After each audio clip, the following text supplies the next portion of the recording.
Retrouve dans cette vidéo les notions importantes à retenir sur le modèle moléculaire de l'air.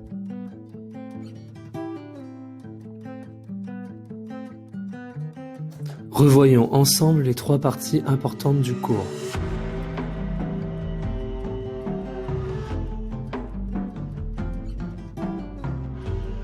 Toute la matière qui nous entoure est constituée de molécules. Lavoisier est le premier en 1776 à découvrir que l'air que l'on respire est constitué de 80% de molécules de diazote et de 20% de molécules de dioxygène. On peut alors calculer facilement les volumes contenus dans un récipient de dioxygène et de diazote.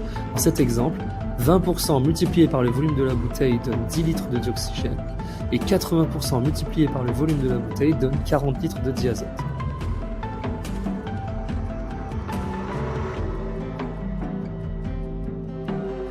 Les humains sont les principaux responsables de la pollution de l'air aujourd'hui.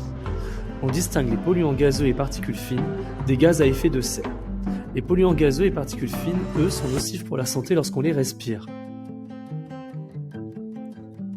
Le dioxyde de carbone est le principal gaz à effet de serre rejeté par les êtres humains.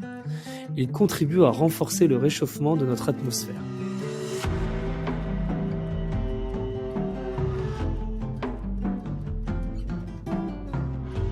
Dans la réalité, les molécules sont constituées de particules encore plus petites appelées atomes.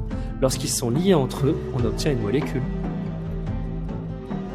Chaque atome possède sa propre représentation et son propre symbole. Par exemple, l'oxygène est un atome de couleur rouge et de symbole O. On peut ainsi écrire pour chaque molécule une formule dans laquelle apparaîtrait le nombre d'atomes ainsi que la nature des atomes présents. La formule de cette molécule est CO2 car elle est constituée d'un atome de carbone et de 2 atomes d'oxygène. Le 2 est écrit en bas à droite en indice de l'atome correspondant.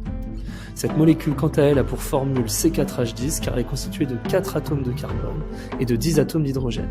Enfin, cette formule du sucre glucose est C6H12O6 car elle est constituée de 6 atomes de carbone, 12 atomes d'hydrogène et 6 atomes d'oxygène. Pour terminer, on retiendra que l'air que l'on respire est constitué principalement de 80% de molécules de diazote et 20% de molécules de dioxygène. L'activité humaine est responsable principalement de la pollution de l'air ainsi que du réchauffement climatique dû à l'effet de serre.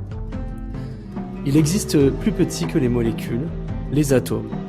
Lorsqu'ils sont liés entre eux, ils constituent la molécule et il est possible d'écrire facilement une formule afin de se la représenter.